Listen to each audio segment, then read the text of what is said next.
രാത്രിയിൽ പ്രതാപൻ ചേട്ടൻ്റെ തെങ്ങിൻതോപ്പിലിരുന്ന് ഞങ്ങൾ അപ്പോൾ ഇറക്കിയ കള്ള് കുടിക്കുകയായിരുന്നു. ചെത്തുകാരൻ യശോധരൻ, പത്തനംതിട്ടയിൽ നിന്ന് വന്ന എൻ്റെ സുഹൃത്ത് യേശുദാസ്, പ്രതാപൻ ചേട്ടൻ, ഞങ്ങൾ 4 പേർ. സമയം പാതിരാത്രി കഴിഞ്ഞിരുന്നു. നല്ല പിടുത്തം. പിടലിയുമായുള്ള കണക്ഷൻ വിട്ട് പ്രതാപൻ ചേട്ടൻ്റെ തല പെൻഡുലം പോലെ ആടുന്നു. യേശു പക്ഷേ പിടലി ഒടിയാൻ അനുവദിക്കാതെ തല ഇടവും വലവും വെട്ടിക്കുകയാണ്. യശോധരനും ഞാനും അത്രത്തോളം ചെലുത്തിയിട്ടില്ല. എങ്കിലും നല്ല രസം. ഞങ്ങളല്ലാതെ ചീവീടുകൾ മാത്രമേ ബഹളമുണ്ടാക്കുന്നുള്ളൂ. കഴിച്ചൊരു പരുവമായതോടെ തർക്കങ്ങളും സംസാരങ്ങളും കുറഞ്ഞു. ഓരോരുത്തരും മെല്ലെ അടങ്ങി. ആകെ നിശബ്ദത. അതിലിങ്ങനെ ലയിച്ചിരിക്കെ പെട്ടെന്നാണ് പട്ടിയുടെ കുര കേട്ടത്. ആദ്യമൊന്നും ഗൗനിച്ചില്ല. പിന്നെ കുരകളുടെ എണ്ണം വർദ്ധിച്ചു. പട്ടികളുടെ ദേഷ്യം വർദ്ധിച്ചു. അവ മെല്ലെ ഞങ്ങളുടെ അടുത്തേക്ക് ഓടി വരുന്ന ശബ്ദം. അത് കേട്ട് ഭയന്നിട്ടെന്ന വിധം യേശുദാസ് പെട്ടെന്ന് തല കുടഞ്ഞ് ചാടി എഴുന്നേറ്റു. ഞങ്ങളെല്ലാവരും എഴുന്നേറ്റു. പകൽ പോലെ നിലാവ്. ഞങ്ങൾ അല്പം ഉയരമുള്ളിടത്താണ് ഇരിക്കുന്നത്. തെങ്ങുകൾക്ക് പുറത്ത് വിശാലമായ വഴിയിൽ ഞങ്ങളുടെ ജീപ്പ് കിടക്കുന്നിടത്തേക്കായി. അപ്പോൾ പട്ടികൾ ഓടി വരുന്ന ശബ്ദം കേട്ടു. ആ കാഴ്ച കണ്ട് ഞെട്ടിപ്പോയി. 10-60 പട്ടികൾ. കഴുത്തിൽ ബെൽറ്റുള്ളതും ചെങ്ങല പൊട്ടിച്ച് വലിച്ചിഴച്ച് ഓടി വരുന്നതും ചാവാലി പട്ടികളും എന്നിങ്ങനെ എല്ലാ ഐറ്റവുമുണ്ട്. ഒരു സിനിമയിൽ പോലും ഇങ്ങനെ ഒരു സീൻ കണ്ടിട്ടില്ല. അവ എന്തിനെയോ പിന്തുടരുന്ന വിധം ഉച്ചത്തിൽ കുരച്ചുകൊണ്ട് ഓടിയടിക്കുകയാണ്. ജീപ്പിനെ നോക്കിക്കൊണ്ട് കുറേ നേരം കുരച്ചു. പിന്നെ മെല്ലെ മെല്ലെ ഓരോന്നായി മുറുമുറുത്തുകൊണ്ട് പിരിഞ്ഞുപോയി. ഞങ്ങളൊക്കെ ഇരുന്നിട്ടും യേശു മാത്രം ഇരുന്നില്ല. അവൻ എന്തോ ആലോചിച്ചുകൊണ്ട് അങ്ങനെ തന്നെ നിന്നു. എന്നാൽ പോകാം, പ്രതാപൻ ചേട്ടൻ പറഞ്ഞു. നീ ഓടിക്കുമോ? ഫിറ്റല്ലല്ലോ. ഒരു കുഴപ്പവുമില്ല, ഞാൻ ഉറപ്പ് കൊടുത്തു. പ്രതാപൻ ചേട്ടൻ ആടിക്കുഴഞ്ഞ് എഴുന്നേറ്റു. പെട്ടെന്നാണ് യേശുദാസ് പ്രതാപൻ ചേട്ടൻ്റെ കയ്യിൽ പിടിച്ചു വലിച്ചത്. അപ്രതീക്ഷിതമായതുകൊണ്ട് പ്രതാപൻ ചേട്ടൻ മലർന്ന് പൂഴി മണ്ണിലേക്ക് വീണു. വേണ്ട, ഇന്നിനി വെളിച്ചം വരാതെ പോകണ്ട. അതെന്താ, എനിക്ക് പോകണം, പ്രതാപൻ ചേട്ടൻ പറഞ്ഞു. വേണ്ട, യേശു കട്ടായം പറഞ്ഞു. ഇവിടെ കിടന്നുറങ്ങിക്കോ, ഞാൻ ഉറങ്ങാതിരുന്നു കൊള്ളാം. ഞാനെന്തോ പറയാൻ തുടങ്ങിയപ്പോഴേക്കും യേശു തടഞ്ഞു. പട്ടികൾ ബഹളം വച്ച് ജീപ്പിനടുത്ത് വരെ കുരച്ച് മടങ്ങിപ്പോയത് കണ്ടോ? എന്തോ കുഴപ്പമുണ്ട്. എന്തു കുഴപ്പം? അയ്യേ, യശോധരൻ കളിയാക്കാൻ തുടങ്ങി. വിശ്വസിക്കേണ്ട, പക്ഷേ എന്നെ കരുതി ഇന്ന് രാത്രി നിങ്ങളാരും പോകരുത്. നീ കാര്യം പറ, ഞാൻ ചോദിച്ചു. നമ്മൾ തിരിച്ചു പോകേണ്ട വഴി ശരിയല്ല. വിശ്വസിച്ചുകൂടാ, എന്തെങ്കിലും സംഭവിച്ചെന്നിരിക്കും. പുഷ്പം പോലെ ഞാൻ ഓടിക്കും. എനിക്ക് നല്ല ധാരണയുള്ള റോഡാണ്, ഞാൻ പറഞ്ഞു. കുറച്ച് സമയം ഇരിക്കേ, യേശുദാസ് കിതച്ചു. ഒരു 10 മിനിറ്റ്. അത് കുഴപ്പമില്ല, 10 മിനിറ്റ് ഇരിക്കാം. ഞങ്ങൾ വീണ്ടും ഇരുന്നു. എൻ്റെ അനുഭവമാണ്. യേശുവിൽ നിന്ന് കള്ളിറങ്ങിപ്പോയ വഴി അറിഞ്ഞില്ല. അവൻ തുടർന്നു. ഒരു കുടിയേറ്റ ഗ്രാമമാണ് ഞങ്ങളുടേത്. കുടിയേറ്റക്കാർ വരുന്നതിന് മുൻപ് അവിടെ ആൾവാസം കുറവായിരുന്നു. ഉള്ളവരിൽ പലരും നീചപ്രവർത്തികൾ ചെയ്യുന്നവരായിരുന്നു. ദുർമന്ത്രവാദവും മറ്റും. ആരും ഇങ്ങോട്ടേക്ക് സ്ഥലം വാങ്ങിച്ച് വരിക പോലുമില്ലായിരുന്നു. ക്രിസ്ത്യാനികൾക്ക് പിന്നെ അങ്ങനെ പ്രശ്നമില്ലല്ലോ. ഞങ്ങളുടെ വിശ്വാസങ്ങളും വേറെ. ഞങ്ങളുടെ വീടിന് കുറേ തെക്കായി ഒരു വീട്ടുകാരുണ്ടായിരുന്നു. അവിടെ പല ആഭിചാര കർമ്മങ്ങളും നടക്കുന്നതായി ആൾക്കാർ പറയുന്നുണ്ടായിരുന്നു. ഞങ്ങൾക്കത് ബോധ്യവുമായിരുന്നു. ഞങ്ങളുടെ വീട് നിൽക്കുന്നതിൻ്റെ വടക്ക് ഭാഗത്തായി ഒരു തോടുണ്ട്. മിക്ക ദിവസവും ഇതുപോലെ പുലർച്ചെ പട്ടികളുടെ ബഹളം കേട്ടുകൊണ്ടാണ് ഞങ്ങൾ ഉണർന്നിരുന്നത്. സ്ഥിരം ഇതൊരു ശല്യമായപ്പോൾ അപ്പൻ കതക് തുറന്ന് പുറത്തേക്കിറങ്ങി. പെട്ടെന്ന് ആരോ പിടിച്ച് ഉള്ളിലേക്ക് തള്ളിയാലെന്ന വിധം അപ്പൻ തെറിച്ച് ഉള്ളിലേക്ക് വീണു. അന്ന് പകൽ അപ്പനെ കാണാൻ അഭിചാരം ചെയ്യുന്ന ആ വീട്ടിലെ കാരണവർ വന്നു. അയാളുടെ മുഖം ഇപ്പോഴും എനിക്ക് ഓർമ്മയുണ്ട്. ഒരുവിധ വികാരങ്ങളുമില്ലാത്ത മുഖം. ഇത്ര പറഞ്ഞു: രാവിലെ പട്ടികളുടെ വിളിയും ബഹളവും കേട്ടാൽ തൽക്കാലം പുറത്തേക്കിറങ്ങണ്ട, അതാ നല്ലത്. അതും പറഞ്ഞ് തിരിച്ചു നടന്നു തുടങ്ങിയപ്പോൾ അപ്പന് ദേഷ്യം വന്നു. ഇറങ്ങിയാലെന്താ? ഇന്നുണ്ടായതുപോലെ ആവില്ല, ചിലപ്പോൾ ആളുണ്ടാവില്ല. അപ്പൻ ഞെട്ടിപ്പോയി. കുറച്ചു നാളുകൾക്ക് ശേഷം ഒരു ദിവസം എൻ്റെ പെങ്ങൾ മോളി തോട്ടിൽ നിന്ന് തടിയിൽ കൊത്തിയ ഒരു ആൾരൂപം എടുത്തുകൊണ്ടുവന്നു. അതുമായി കളിച്ചുകൊണ്ടിരുന്നപ്പോഴാണ് അപ്പൻ വന്നത്.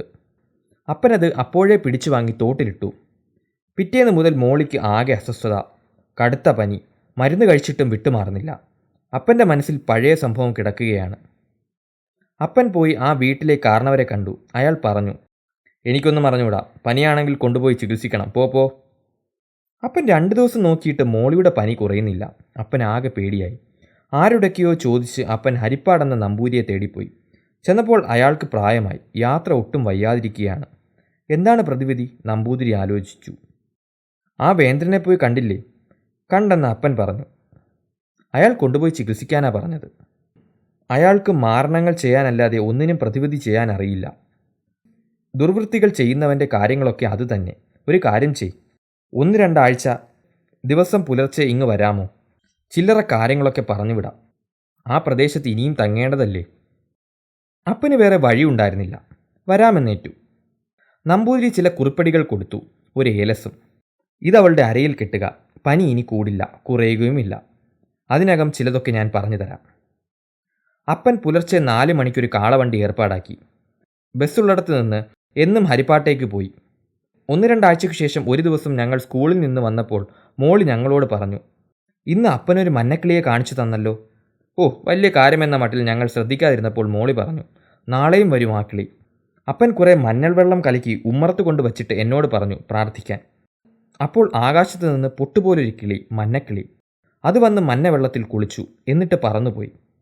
അപ്പോൾ എൻ്റെ ദേഹത്തൊക്കെ കുളിരുകോരി. അപ്പനാ വെള്ളം എന്നോട് കുടിക്കാൻ പറഞ്ഞു. അനിയൻ എന്താ ഈ പറയുന്നത്? കിളി വിളിച്ചപ്പോൾ വന്ന് കുളിച്ചിട്ട് പോയെന്നോ? യശോധരൻ കഥയിൽ അവിശ്വാസം രേഖപ്പെടുത്തി. അന്ന് മാത്രമല്ല, യേശുദാസ് പറഞ്ഞു, പിന്നെയും 2 ദിവസം. 3-ാം നാൾ മന്നക്കിളി കുളിച്ചു, പൊന്തിയില്ല. മഞ്ഞള് വെള്ളത്തിൽ ചത്തു വീണു. അപ്പോൾ വെള്ളത്തിന് ചോരയുടെ നിറം വന്നു. മോളിയുടെ പനിയും അതോടെ വിട്ടുപോയി. പ്രതാപൻ ചേട്ടൻ യേശുവിനെ കളിയാക്കി ഉച്ചത്തിൽ ചിരിച്ചു. ഇതൊക്കെ എങ്ങനെ വിശ്വസിക്കും? ഞാൻ വിശ്വസിക്കില്ല, വെറുതെ ഓരോ. ഞാൻ പറഞ്ഞു, എന്തായാലും രസമുള്ള കഥയല്ലേ പ്രതാപൻ ചേട്ടാ, അവൻ പറയട്ടെ. നിങ്ങൾ വിശ്വസിക്കേണ്ട. 3-ാം നാളിലെ മന്നക്കിളിയും ചോര നിറത്തിലെ വെള്ളവും ഞാൻ കണ്ടതാണ്. അതിപ്പോഴും എൻ്റെ മനസ്സിലുണ്ട്. അപ്പൻ അതിനെ പാത്രത്തോടെ കൊണ്ടുപോയി കുഴിച്ചിട്ടു. പിറ്റേന്ന് കാലത്തും നട്ടപ്പുലർച്ചെ തെക്ക് നിന്നും വടക്കോട്ട് പട്ടികളെല്ലാം ഓരിയിട്ട് ബഹളം വെച്ച് മുന്നോട്ട് പോയി. ഞങ്ങളെല്ലാം അന്നും അത് കേട്ടാണ് ഉണർന്നത്. അപ്പന് ദേഷ്യം വന്നു. അപ്പൻ 5-6 ആളെയും കൂട്ടി കാരണവരെ തേടിച്ചെന്നു. എന്നും രാവിലെ ഞങ്ങൾക്ക് കിടന്നുറങ്ങണം. തെക്ക് നിന്ന് വടക്കോട്ട് നട്ട വെളുപ്പിന് പട്ടികളുടെ അലർച്ചയും കുരയുമാണ്. ഇതൊക്കെ അങ്ങ് മതിയാക്കണം. ആദ്യമൊക്കെ അയാൾ എന്തോ പറഞ്ഞ് തർക്കിച്ചു. പിന്നെ അപ്പനെ നോക്കി പറഞ്ഞു, ഇനി പുലർച്ചെ തെക്ക് നിന്ന് വടക്കോട്ട് പട്ടികളുടെ എഴുന്നള്ളത്ത് അങ്ങ് നിർത്തിയേക്കാം, പൊക്കോ. അയാൾ കയറി കഥ കടച്ചു. ഇനി മനസമാധാനത്തോടെ കിടന്നുറങ്ങാമെന്നാ കരുതിയത്. പിറ്റേന്ന് പുലർച്ചെ വീണ്ടും പട്ടികളുടെ ബഹളം, അതും കൂടുതൽ ഉച്ചത്തിൽ, തൊട്ടടുത്തായി. ജനലിലൂടെ നോക്കിയപ്പോൾ ഞങ്ങൾ ഞെട്ടിപ്പോയി. 10-60 പട്ടികളുടെ പട. ഇന്ന് കണ്ടതുപോലെ കുരച്ചും ബഹളം വച്ചും ആർക്കോ അകമ്പടി സേവിക്കും പോലെ. അവയൊക്കെ ഞങ്ങളുടെ വീടിന് നേരെ കുതിക്കുകയാണ്. വീടിന് മുന്നിലെത്തി 2 കൂട്ടമായി പിരിഞ്ഞ് വീടിൻ്റെ പിന്നാമ്പുറത്തേക്ക് കുര നീണ്ടുപോയി. കാരണവർ വാക്ക് പാലിച്ചു. തെക്ക് നിന്നും വടക്കോട്ടുള്ള കുര മാറി. ഇപ്പോൾ കിഴക്ക് നിന്നും പടിഞ്ഞാറോട്ടാണ്. അതും ഞങ്ങളുടെ പുരയിടം വഴി. അപ്പൻ പിറ്റേന്ന് വീണ്ടും ഹരിപ്പാട്ടേക്ക് പോയി. നമ്പൂതിരി പറഞ്ഞു, അത്ര വലിയ കേമനൊന്നുമല്ല ആ കാരണവർ. ചില പൊടിക്കൈ, ആളാകാനുള്ള ജാട. ഇറങ്ങി നേരിട്ട് കാര്യം പറഞ്ഞോളൂ, അവയ്ക്ക് മനസ്സിലാവും, നമുക്ക് മനസ്സിലാവുന്നത് പോലെ, പാവങ്ങളെ. ഇറങ്ങിയപ്പോൾ മന്നക്കിളിയുടെ കാര്യം പറഞ്ഞ് അപ്പൻ നന്ദി പറഞ്ഞു. അന്ന് വന്ന കിളിയൊന്നുമല്ല, മഞ്ഞളിൽ കലങ്ങിയ ഇത്തിരി മരുന്നാണ്. അവസാനം ചേരുവയൊന്ന് മാറിയപ്പോൾ ചുവന്നതായിരുന്നു വെള്ളം. അത് കുടിച്ചാലും കുഴപ്പമൊന്നുമില്ലായിരുന്നു, നല്ല കായമായിരുന്നു. ആ കിളി ചത്ത് വെള്ളത്തിൽ വീണു, പിന്നെ പൊന്തിയില്ല, അപ്പൻ പറഞ്ഞു. അത് പറഞ്ഞപ്പോൾ നമ്പൂതിരി പറഞ്ഞു, ഒക്കെയും വെറും തോന്നലാണ്. പനിയുടെ തോന്നൽ മാറാനായിട്ട് വെറുതെ തോന്നിപ്പിച്ചതാ. മനസ്സിൽ നിന്നും പോയാൽ എല്ലാം പോയി. പിറ്റേന്ന് പുലർച്ചെ അപ്പൻ എഴുന്നേറ്റു. പട്ടികളുടെ ബഹളം. ഞങ്ങളെല്ലാം ഞെട്ടി ഉണർന്നു. കതക് തുറന്ന് അപ്പൻ ഇറങ്ങി. ഞങ്ങൾ ആരോടും വെളിയിലിറങ്ങണ്ടെന്നാണ് പറഞ്ഞത്. എന്നിട്ട് ഉറക്കെ പറഞ്ഞു, അതെ, ഒരു കാര്യം പറഞ്ഞേക്കാം, ഇന്ന് കൊണ്ടങ്ങ് നിർത്തിയേക്കണം. ഞാനും കുടുംബവും സ്വസ്ഥമായിട്ട് താമസിക്കുകയാണ്. ഈ വഴി കടന്നു പോകരുത്. അപ്പോൾ ഒരു കാറ്റടിച്ചു. മുറ്റത്ത് നിന്ന നെല്ലിമരത്തിൽ നിന്നും തെരുതെരെ കായ്കൾ വീണ് മുറ്റം നിറഞ്ഞു. പട്ടികളുടെ യാത്ര പെട്ടെന്ന് നിന്നു. അവ തിരിഞ്ഞ് പരസ്പരം കടികൂടിയും വാല് കടിച്ച് മോങ്ങിക്കൊണ്ടും പല വഴിക്ക് പിരിഞ്ഞുപോയി. പിന്നീട് അങ്ങനെ ഉണ്ടായിട്ടേയില്ല. ഇപ്പോഴാണ് ഞാൻ ആ കാഴ്ച വീണ്ടും കണ്ടത്. ഭയന്നുപോയി. അപ്പോൾ അനിയൻ പറയുന്നത് ഇതെല്ലാം പ്രേതങ്ങളുടെ കളിയാണെന്നാണോ? പ്രതാപൻ ചേട്ടൻ എഴുന്നേറ്റ് തലയിൽ കെട്ടുകെട്ടി. അതൊന്നും എനിക്കറിഞ്ഞുകൂടാ. ഞാൻ കണ്ടതും കേട്ടതുമായ ഒരു കാര്യം പറഞ്ഞു. എൻ്റെ ഭയം കൊണ്ടാവാം. പക്ഷേ ആ ജീപ്പിനടുത്തെത്തിയപ്പോൾ പട്ടികളുടെ അകമ്പടി നിലച്ചു. അവ ഉണർന്ന് ജീപ്പിനെ നോക്കി കുരച്ചു. എനിക്ക് പേടിയാണ്. യേശുവിനെ നോക്കി യശോധരൻ പറഞ്ഞു, ഞങ്ങളൊക്കെ ഇല്ലേ, വാ പോകാം. ഞാൻ കയറില്ല, യേശു വാശി പിടിച്ചു. ഒരു വിധത്തിൽ പറഞ്ഞ് ഞങ്ങൾ അവനെ ജീപ്പിൽ കയറ്റി. പിറകിൽ അവനോടൊപ്പം മറ്റ് 2 പേരും ഇരുന്നു. ഞാൻ വണ്ടി സ്റ്റാർട്ടാക്കി. കുറച്ചു നേരം ശ്രമിച്ചിട്ടും സ്റ്റാർട്ടാകുന്നില്ല. തണുപ്പടിച്ചതായിരിക്കാം. പക്ഷെ അങ്ങനെ സംഭവിച്ചിട്ടില്ലല്ലോ. പേടിച്ചിരിക്കുന്ന യേശുവിനെ അതിൽ തന്നെ ഇരുത്തി മറ്റ് 2 പേരും ചേർന്ന് വണ്ടി തള്ളി അനക്കി നോക്കി.